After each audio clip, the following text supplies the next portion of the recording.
이런 상황에서 진보 성향의 한 원로 법조인이 이번 사태를 비판하는 걸로 해석되는 글을 SNS에 올렸습니다. 무슨 내용이고 또 누구를 겨냥한 건지 임찬종 기자가 자세히 전해드리겠습니다.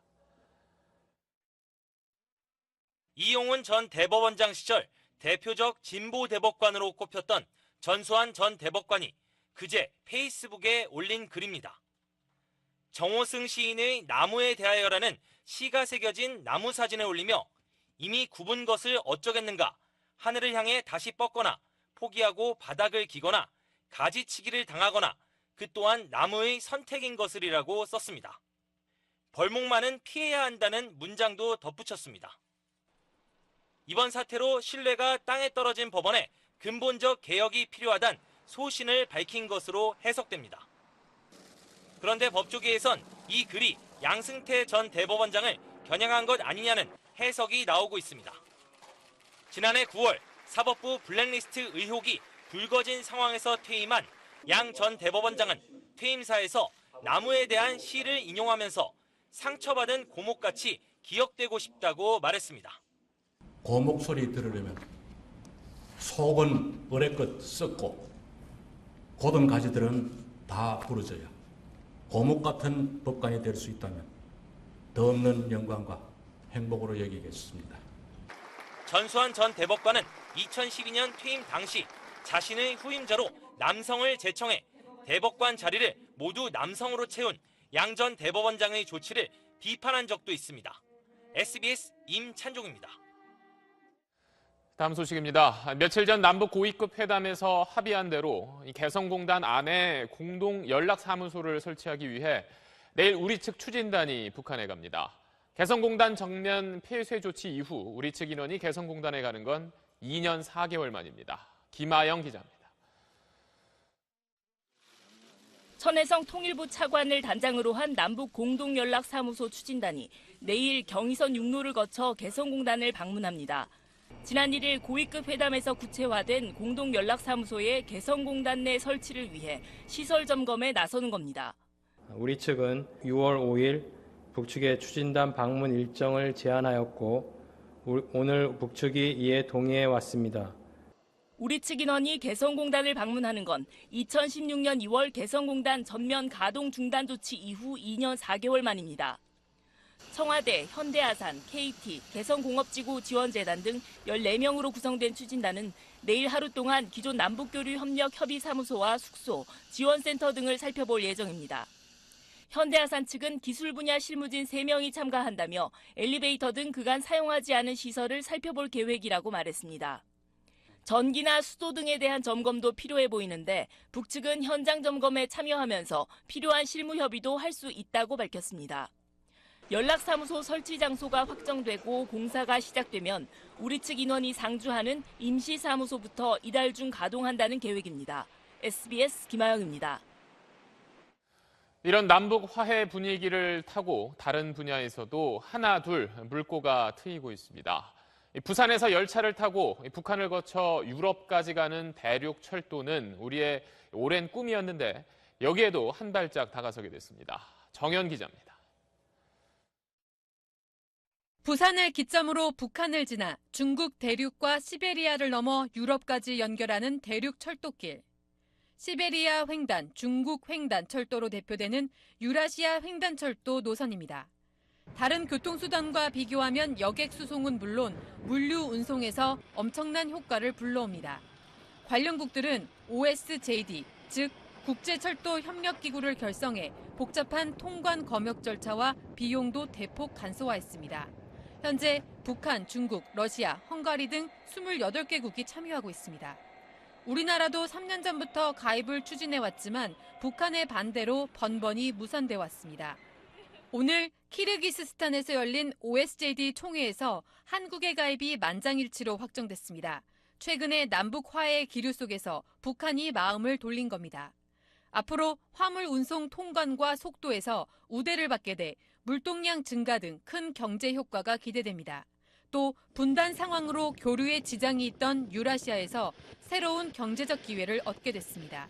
TSR, TCR 접근성이 좋아지고 남북 간 이제 철도도로 연결에 대해서 이제 정상 간의 합의가 있었잖아요. 이거에 현실화될 수 있는 제도적인 문이 열린 거죠. 남북 정상의 판문점 선언에 따라 남북 철도망이 동서로 연결되면 화물 운송은 물론 여객 분야까지 대륙 철도 시대가 본격화될 것으로 기대됩니다. SBS 정연입니다. 지금부터는 닷새 앞으로 다가온 북한과 미국의 정상회담 소식 자세히 알아보겠습니다. 미국 CNN 방송이 다음 주 화요일인 12일 싱가포르에서 예정된 정상회담이 13일까지 하루 더 이어질 수 있다고 보도했습니다. 이런 가운데 2차 정상회담이 미국 남부에 있는 트럼프 대통령의 별장에서 열릴 수 있다는 관측까지 나오고 있습니다. 먼저 정준영 특파원입니다. 싱가포르 북미 정상회담이 13일까지 하루 더 연장될 수 있다고 CNN 방송이 보도했습니다. 미 정부 관계자들이 둘째 날 회담 장소를 준비하는 등 비상 계획을 세우고 있다는 겁니다. 트럼프 대통령은 그동안 협상이 만족스럽지 않으면 자리를 뜨겠다고 공언해왔습니다. If the meeting when I'm there is not fruitful, I will respectfully leave the meeting. 회담일 연장은 트럼프 대통령이 지금까지의 협상에 만족하고 있다는 반증이라는 겁니다. 블룸버그 통신은 한 발 더 나아가 2차 정상회담 장소로 대통령의 별장인 마라라고 리조트가 유력하다고 보도했습니다. 시기는 올 가을로 트럼프 대통령이 직접 제안할 수 있다는 겁니다. I think it'll be a process. It's not. I never said it goes in one meeting. I think it's going to be a process.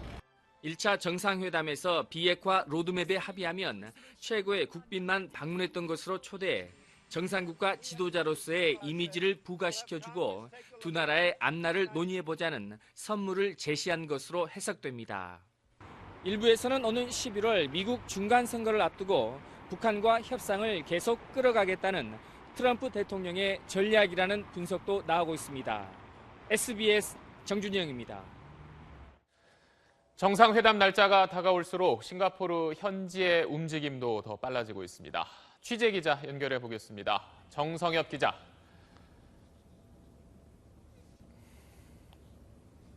네, 싱가포르 센토사 섬 앞에 나와 있습니다. 네, 회담 준비로 많이 바쁠 것 같은데 이 세기의 담판을 앞둔 분위기가 이제 좀 느껴지나요?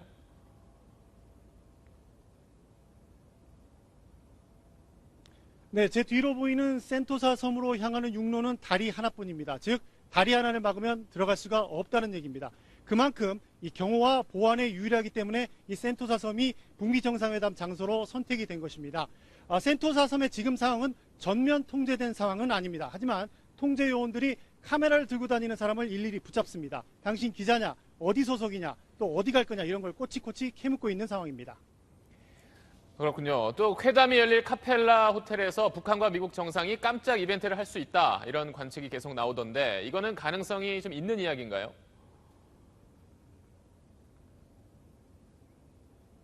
이 센토사 섬 안으로 들어가면 유명 유원지가 나오고요. 그 유원지를 지나서 조금 더 들어가면 북미 정상회담이 열리는 카펠라 호텔이 나옵니다. 이 카펠라 호텔 남쪽에는 유명한 인공 해변들이 있습니다. 이 태양에 지는 석양이 굉장히 아름다운 곳으로 유명한 곳인데요. 그래서 북미 두 정상이 이 해변을 거닐면서 깜짝 장면을 만들 가능성도 점쳐지고 있습니다. 이 싱가포르 정부는 이 센토사 섬 전체는 물론 주변 해역까지도 특별 행사구역으로 지정해 놓은 상태입니다. 네, 그리고 싱가포르 외무장관이 오늘 평양을 방문했던데 이걸 두고 현지에서는 어떤 분석이 나오나요?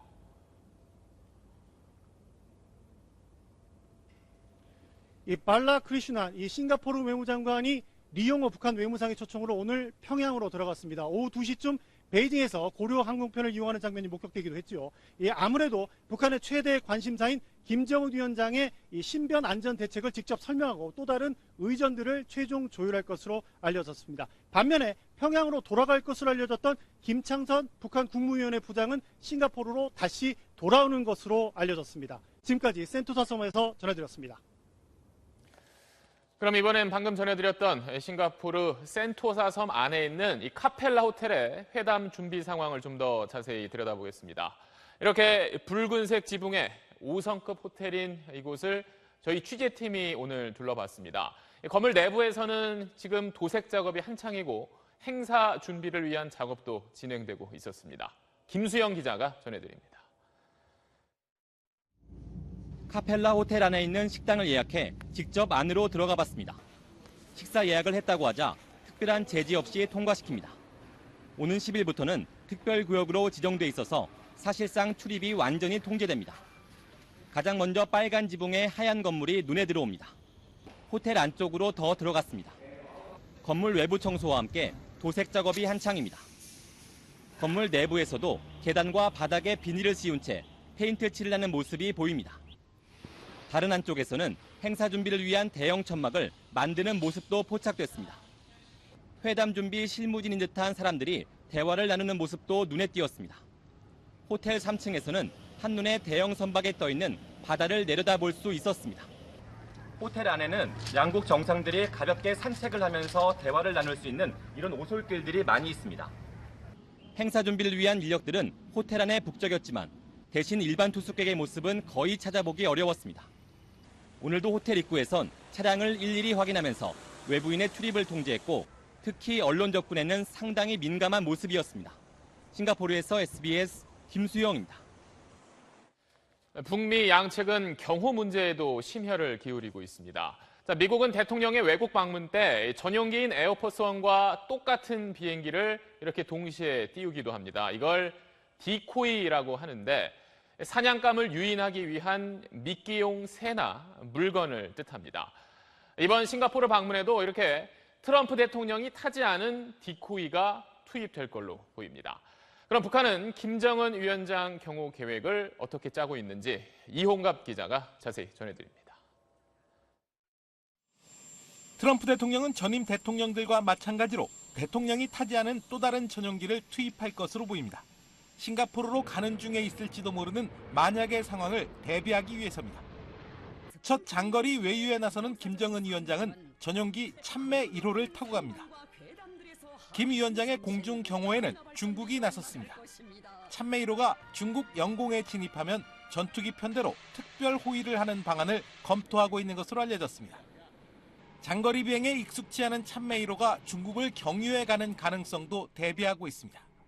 북한은 지난달 중국 다롄 방문 때처럼 필요한 물자를 실은 화물기도 투입할 것으로 보입니다.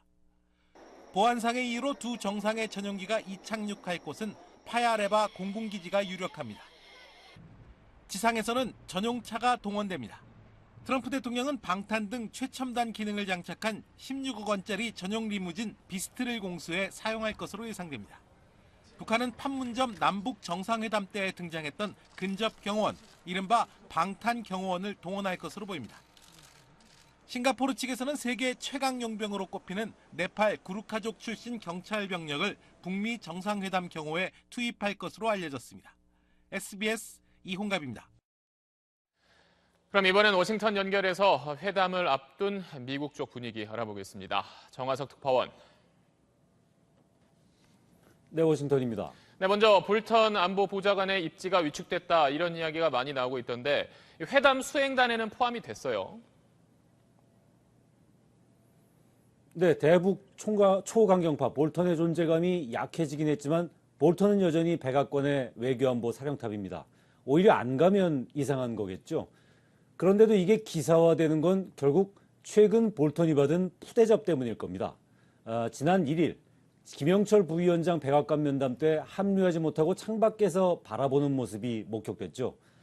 대통령 신임이 떨어지고 북한도 싫어하니 아예 수행단에서 빼는 것 아니냐는 그런 관측이 있었던 게 사실입니다. 그런데 보좌관이라는 게 어차피 조언하는 역할인데 대통령이 볼턴의 말을 듣지 않는다면 결국 볼턴의 역할은 좀 제약을 받을 수밖에 없는 거 아닐까요? 그렇습니다. 특히 군사적 해법을 언급하는 매파의 역할은 이런 대화 국면에서는 제약될 수밖에 없습니다. 하지만 트럼프 대통령 입장에서 초강경파 참모의 존재는 사실 손해볼 게 없는 카드입니다. 볼턴은 지금까지 나쁜 경찰 역할을 충실히 해왔고요. 협상장에서도 합의 실패에 대비한 잠재적인 나쁜 경찰로 존재감을 드러낼 수 있습니다. 볼턴의 존재 자체가 협상의 지렛대가 될 수 있다는 얘기입니다.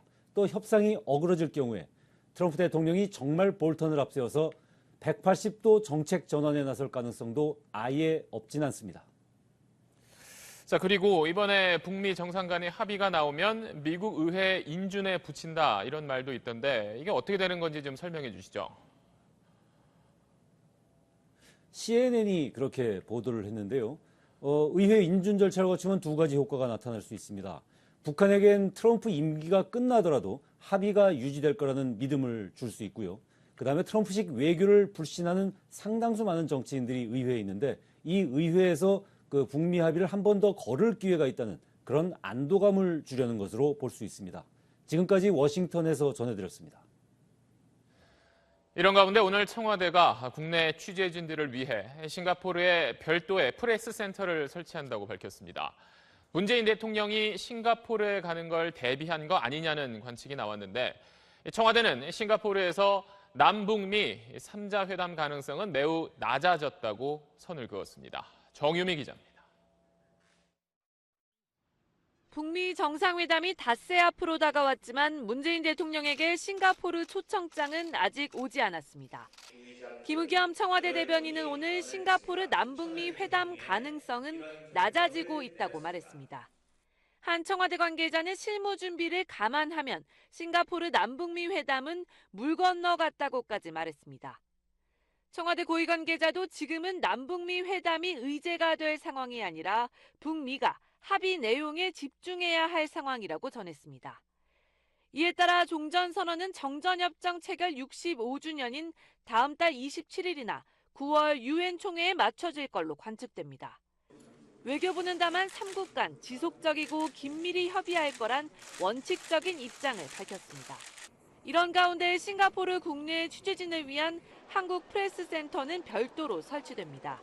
남관표 안보실 2차장이 현장에 가 북미 회담 결과에 대한 정부 입장을 설명하기로 했습니다.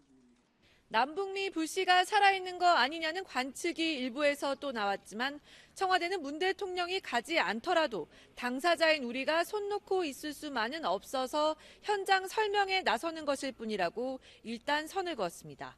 SBS 정유미입니다. 그러면 지금까지 전해드린 내용 안정식 북한 전문 기자와 정리해 보겠습니다. 자, 북한과 미국 정상회담 하루 더 할 수 있다 이런 거 보면 잘 흘러가는 것 같고 또 방금 정유미 기자 말대로 좀 남북미 회담 어렵다는 걸 보면 또 좀 안 되는 것 같기도 하고 지금까지 협상 분위기 어떻다고 봐야 될까요? 오늘 좀 주시해 볼 만한 상황이 지금 두 가지가 있는데요. 첫 번째는 오늘은 판문점 협상이 없었습니다. 그리고 그 협상을 주도해왔던 성김대사가 호텔에서 체크아웃을 했다고 합니다. 지금 다른 호텔로 옮겼는지는 지금 명확히 파악은 안 되고 있는데요. 한국을 곧 떠날 거다. 그리고 이제 판문점 협상 사실상 마무리됐다 이런 얘기가 나오고 있어요. 근데 이제 만약 이게 사실이라면 지금 이제 북미가 만약에 지금 합의문을 조율하는 단계라고 한다라면 회담이 지금 5일밖에 안 남았잖아요. 그렇다면 오늘 회담을 안 할 수는 없는 거거든요.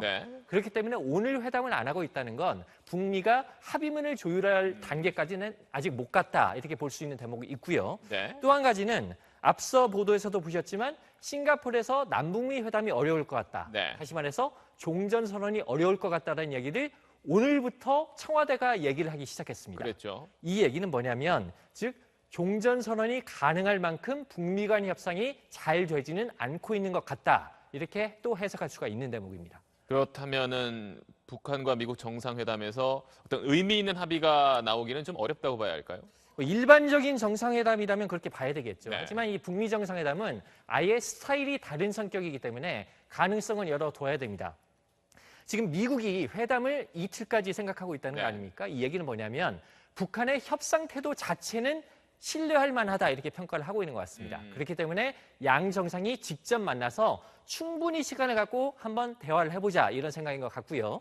김정은 위원장 입장에서도 이 먼 거리를 날아서 싱가포르까지 왔는데 그렇다면 그 현장에서 이른바 통 큰 모습으로 몇 가지 양보를 하면서 타결을 시도해 볼 가능성이 충분히 있습니다. 그렇기 때문에 이번 회담은 정말 회담 당일날 마지막까지 봐야 결과가 어떻게 나올지 알 수 있을 것 같습니다. 뚜껑을 열어봐야겠네요. 안정식 북한 전문 기자였습니다. 네, 지금부터는 6.13 지방선거 소식 집중적으로 전해드립니다. 먼저 관심이 집중된 대구 경북 지역에선 표심이 예전과 확연히 다르게 나타나고 있습니다. 한국당의 주장처럼 이른바 샤이 보수가 숨어 있는 건지, 민심 자체가 전통의 지역구도 또 보수 정당에서 고개를 돌린 건지 해석도 분분합니다. 최고은 기자입니다. 한나라당, 새누리당, 그리고 지금의 한국당까지 공천만 받으면 당선이라던 대구 경북 지역. 최근 여론조사는 대구시장은 한국당과 민주당의 박빙 승부를 예고했습니다. 연령대로 보면 40대